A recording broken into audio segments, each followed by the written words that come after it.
नमस्कार, स्वागत आहे सर्वांचं आजच्या एका नवीन ब्लॉगमध्ये। तर आज मी तुमच्यासोबत माझं सकाळचं रुटीन शेअर करणार आहे आणि त्यासोबतच माझ्या साध्या सोप्या पद्धतीने चटणी कशी तयार करते तर ते सुद्धा मी तुमच्यासोबत शेअर करणार आहे। पण त्याआधी तुम्ही जर चॅनलवरती नवीन असाल तर चॅनलला लाईक, शेअर आणि सबस्क्राईब नक्की करा आणि व्हिडिओला हाईपसुद्धा करा। चला तर मग आजच्या व्हिडिओला सुरुवात करूया। तर सर्वात आधी छान अशी सुरुवात माझी देवपूजेपासून होते, पण त्याआधीसुद्धा मी उंबरठा पूजन जे आहे तर ते करून घेते। तर उंबरठा पूजन करून घेतलं आणि त्यानंतर मग देवपूजेला सुरुवात केली। तर देवपूजा करायला आज नेहमीप्रमाणे थोडा उशीर झाला, त्यामुळे मग थोडी घाईमध्येच केली। पण तरी देखील पंचामृताने स्नान जे आहे ते देवांना बऱ्याच दिवसांपासून घातलेलं नव्हतं, म्हणून मग आज मी पंचामृताने स्नान घालायला घेतलं। सगळ्यात आधी मी गणपती बाप्पांना स्नान घालून घेतले आणि त्यानंतर इतर देवी देवतांना स्नान घातले। तर पंचामृताने आपण सगळ्या देवांना जेव्हा स्नान घालतो तर तेव्हा सगळ्यात आधी आपल्याला शुद्ध जलाने देवांना स्नान घालायचे असते, त्यानंतर पंचामृताने किंवा बऱ्याच वेळेस आपण कच्च्या दुधाने सुद्धा देवांना स्नान घालतो आणि त्यानंतर परत एकदा शुद्ध जलाने स्नान घालतो। तर अशा प्रकारे आपल्याला पंचामृताने स्नान देवांना घालायचे असते। तर पंचामृत जरी आपण बनवलेलं नसेल तरी देखील कच्चं दूध जे आहे तर ते आपण वापरू शकतो, पण दूध हे शक्यतो आपण गाईचंच घ्यायचं असतं। तर असं पंचामृत मी आधीच बनवून ठेवलेलं होतं, त्यामुळे मग मला आता देवपूजेमध्ये आपण सगळ्यात आधी ठेवतो ते म्हणजे यंत्र। तर आता बऱ्याच ताई दादांना माहिती आहे की यंत्र आपण का ठेवतो। तर यंत्र जे आहे ते देवांचे आसन असतात आणि देवांचे आसन जिथे असतात तिथे देव नक्कीच विराजमान होतात असं म्हटलं जातं। त्यामुळे सगळ्यात आधी आपण आपल्या देवघरामध्ये देवांचे जे आसन आहे म्हणजेच जे यंत्र आपल्याकडे आहे तर ते आपण ठेवायचे असतात। तर मी सगळ्यात आधी रुद्रयंत्र, त्यानंतर कुबेर यंत्र आणि श्रीयंत्र हे सगळे यंत्र मी ठेवते आणि मग सगळ्या देवी देवतांना स्नान घालून घेते। तर गणपती बाप्पा आणि स्वामींना आधी स्नान घालते आणि मग सगळे यंत्र जे आहे तर ते पूजा करून देवघरामध्ये ठेवते। तर आता याच्यामध्ये जे रुद्रयंत्र आहे त्याचीच आपल्याला रोज शुद्ध जलाने किंवा पंचामृताने स्नान घालून ते देवघरामध्ये ठेवायचं असतं। पण जे कुबेर यंत्र आहे आणि जे श्रीयंत्र आहे तर त्याची आपण म्हणजे त्यांना आपण रोज स्नान घालायची गरज नसते। रोज आपण फक्त त्यांना एखादं फूल वाहावं किंवा हळदी, कुंकू, अष्टगंध जे काही आपण त्यांना अर्पण करतो ते करायचं आहे आणि साधी सोपी पूजा आपल्याला करायची आहे। आणि सकाळ संध्याकाळ धूप, दीप, अगरबत्ती यंत्रांना ओवाळून घ्यायची आहे, जशी सगळ्या देवी देवतांना आपण धूप दीप दाखवून घेतो अगदी त्याप्रमाणे। तर यंत्रसुद्धा पूजा करून देवघरामध्ये मी ठेवले, त्यानंतर सगळ्या देवांना स्नान घालून देवघरामध्ये मी ठेवलं आणि त्यानंतर मग छान अशी आरती केली। आरती झाल्यानंतर सगळ्या घरामध्ये धूप दीप दाखवून घेतला, कारण आता देवपूजा तर झालेली होती आणि त्यानंतर मग बाकीची कामं जी आहे ती मी आवरून घेतली आणि बाहेर गॅलरीमध्ये जी तुळशी वृंदावन आहे तर त्याचीसुद्धा छान पूजा करून घेतली। सगळ्या घरामध्ये धूप दीप दाखवून घेतला आणि सकाळी सकाळी जेव्हा आपण असा धूप दीप दाखवतो किंवा देवांची छान अशी पूजा करतो तर तेव्हा आपल्याला खूप छान आणि प्रसन्न असं वाटतं आणि घरात येणाऱ्या प्रत्येकालासुद्धा तितकंच प्रसन्न वाटतं। त्यामुळे रोज अगदी सकाळ संध्याकाळ न चुकता आपण आपल्या घरामध्ये धूप दीप जो आहे तर तो नेहमी दाखवावा किंवा आपल्याकडे जर एखादी कापूरदानी असेल किंवा धूपदानी असेल तर त्यामध्ये कापूर किंवा कापूरसोबत 2 लवंग किंवा दालचिनी हे आपण नेहमी जाळून घ्यावं, जेणेकरून आपल्या घरामध्ये नेहमी सकारात्मकता राहते। तर छान अशी सकाळची पूजा माझी झालेली होती आणि स्वयंपाक तर माझा सकाळी झाला होता, कारण मुलांसाठी सगळं काही बनवायचं होतं, त्यामुळे मग त्यांच्यासाठी भाजी पोळी बनवली, नाश्त्यासाठी काही पदार्थ केले आणि सगळी भांडी वगैरे माझी आवरली होती। गॅस ओटासुद्धा स्वच्छ करून झालेला होता आणि मग देवपूजा छान अशी आरामात मी केली। आता मुलांना आज जरा लवकर जेवण करायचं होतं, त्यामुळे पूजेला जरा उशीर झाला। तशी माझी रोजची पूजा जी आहे ती अगदी लवकर म्हणजे सकाळी होते, पण आज थोडा उशीर झाला, पण काही हरकत नाही। छान अशी पूजा माझी आजची झालेली होती आणि त्यानंतर तुळशीची सुद्धा पूजा करून घेतली, तिथेसुद्धा धूप दीप दाखवून घेतला। मग घरातले 1-2 कोपरे मला आवरून घ्यायचे होते तर ते मी आवरून घेतले आणि बऱ्याच ठिकाणी काय होतं, आपण रोज जरी घर स्वच्छ झाडत असलो, पुसत असलो, तरी देखील बऱ्याच कोपऱ्यांमध्ये धूळ माती जी आहे तर ती जमा होते. त्यामुळे मग ती आठवड्यातून एकदा किंवा 15 दिवसातून एकदा जर आपण स्वच्छ केली तर मग सगळं घर छान असं क्लीन दिसतं आणि नेहमी डीप क्लिनिंग करायची आपल्याला गरज पडत नाही.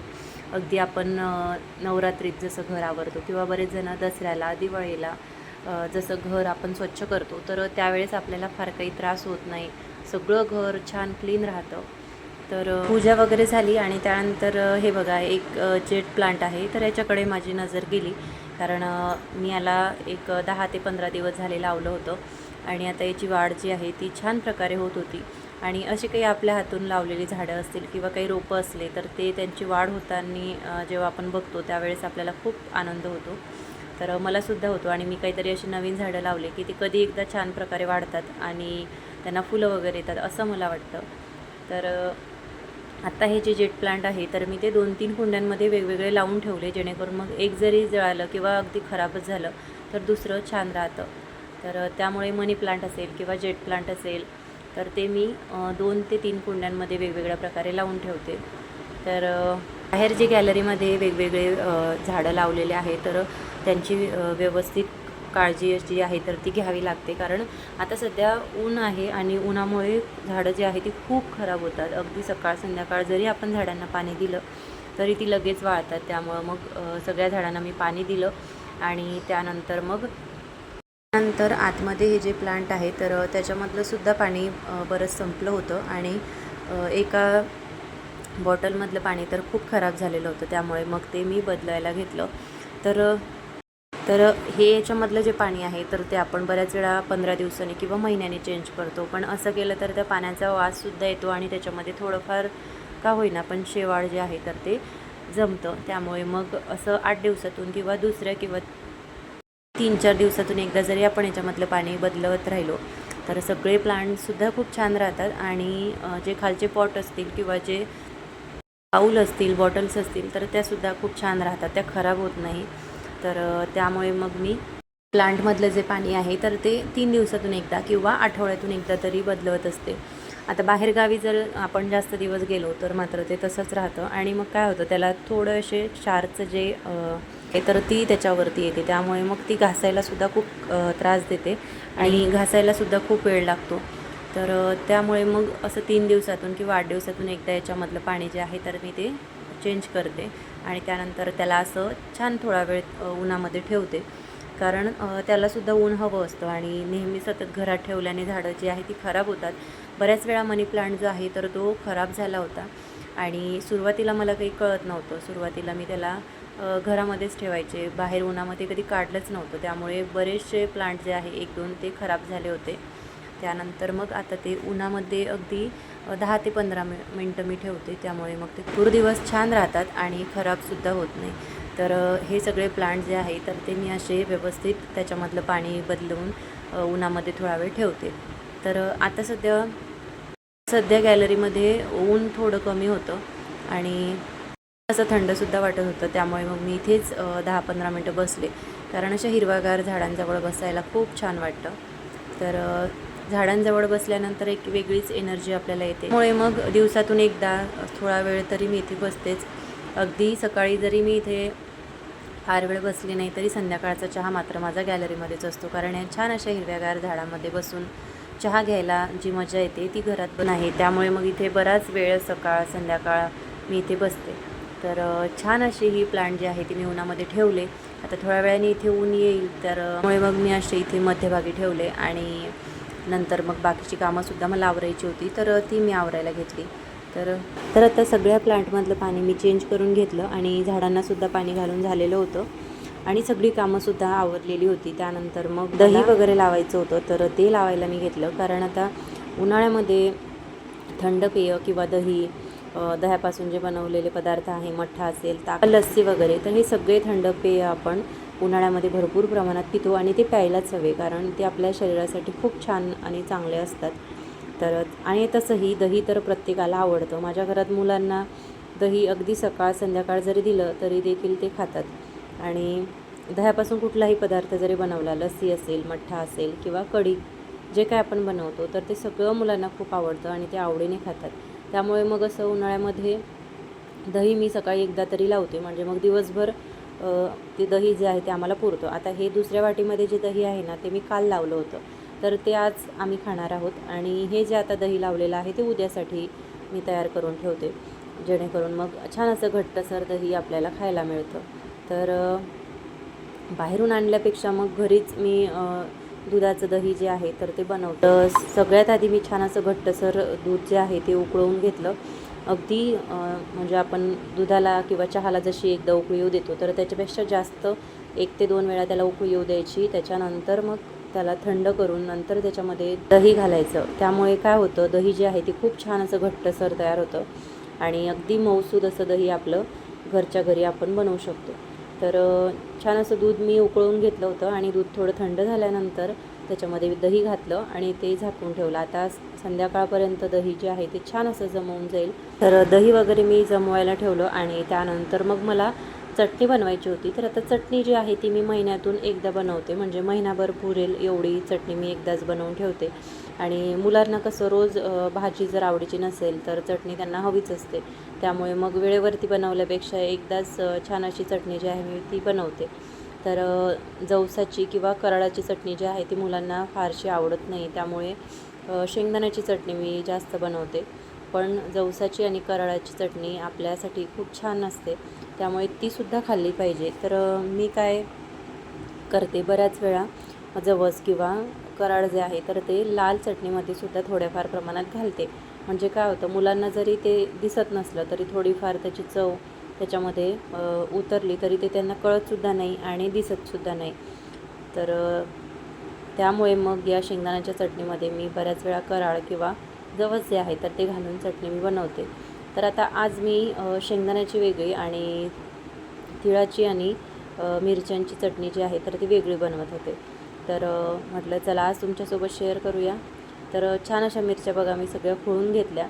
आता ह्या मिरच्या वर्षभर पुरतील एवढ्या मी एकदाच घेते. म्हणजे काय होतं, मग वर्षभर आपण खिचडी वगैरे बनवतो किंवा आणखीन एखाद्या भाजीला किंवा वरणाला जेव्हा आपण तडका देतो ना, तर त्यावरती आपण ह्या मिरच्या ज्या आहेत तर त्या वापरतो.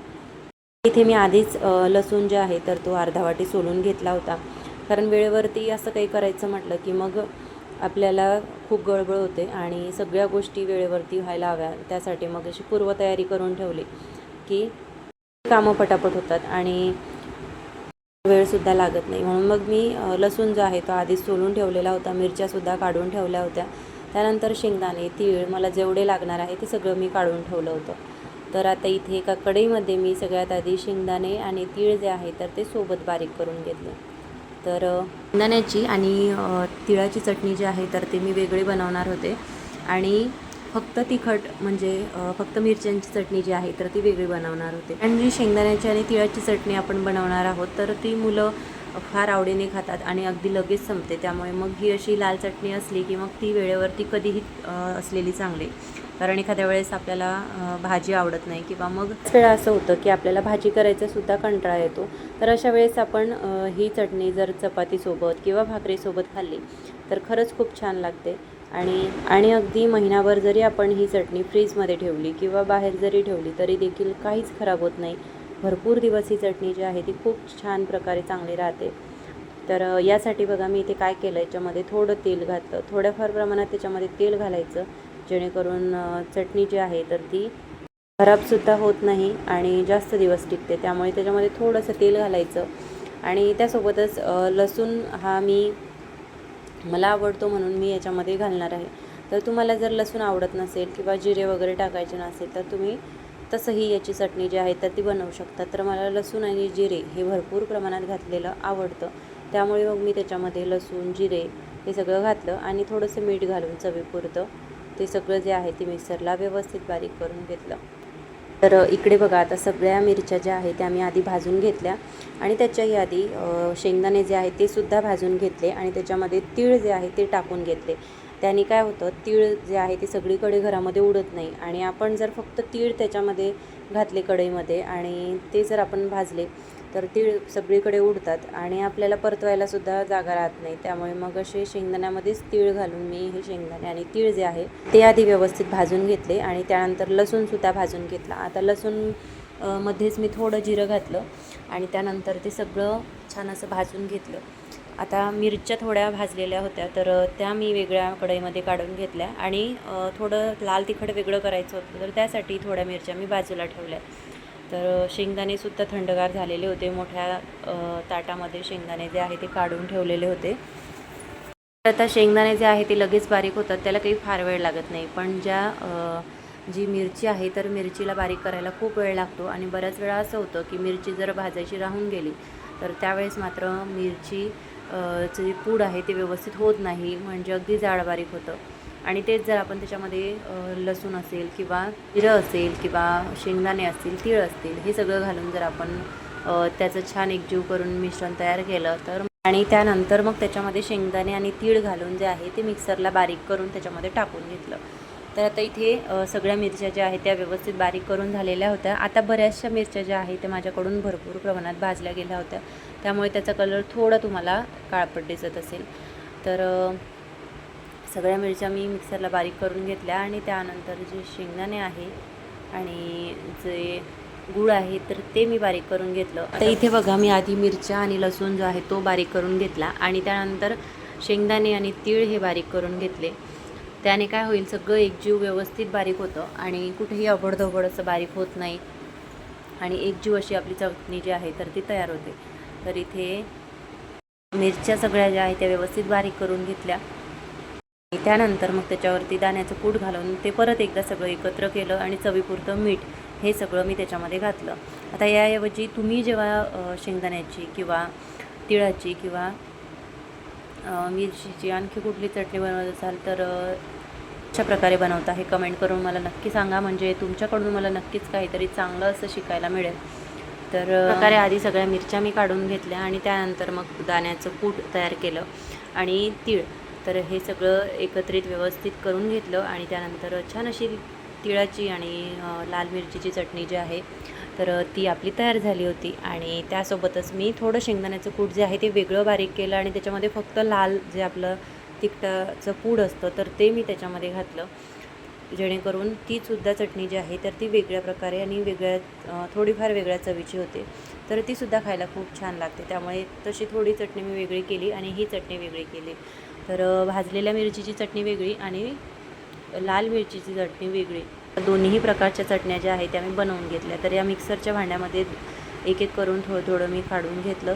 आता लाल मिरचीची आणि छान अशी तिळाची आणि शेंगदाण्याची चटणी जी आहे तर ती आपली तयार झालेली होती. आणि त्यानंतर मग मी ही चटणी जी आहे ती अशीच कढईमध्ये थोडा वेळ थंड व्हायला ठेवली, कारण जेव्हा चटणी छान अशी थंड होईल त्यानंतरच मग मी ते डब्यामध्ये भरणार आहे. तर असा होता आजचा हा ब्लॉग. तुम्हाला कसा वाटला हे कमेंट करून मला नक्की सांगा. आणि तुम्ही जर चॅनलवरती नवीन असाल तर चॅनलला लाईक, शेअर आणि सबस्क्राईब नक्की करा आणि व्हिडिओला हाईपसुद्धा करा, जेणेकरून असेच नवनवीन व्हिडिओ तुम्हाला सर्वात आधी बघता येतील. चला तर मग परत भेटूया एका नवीन व्हिडिओमध्ये. तोपर्यंत सर्वांना श्री स्वामी समर्थ.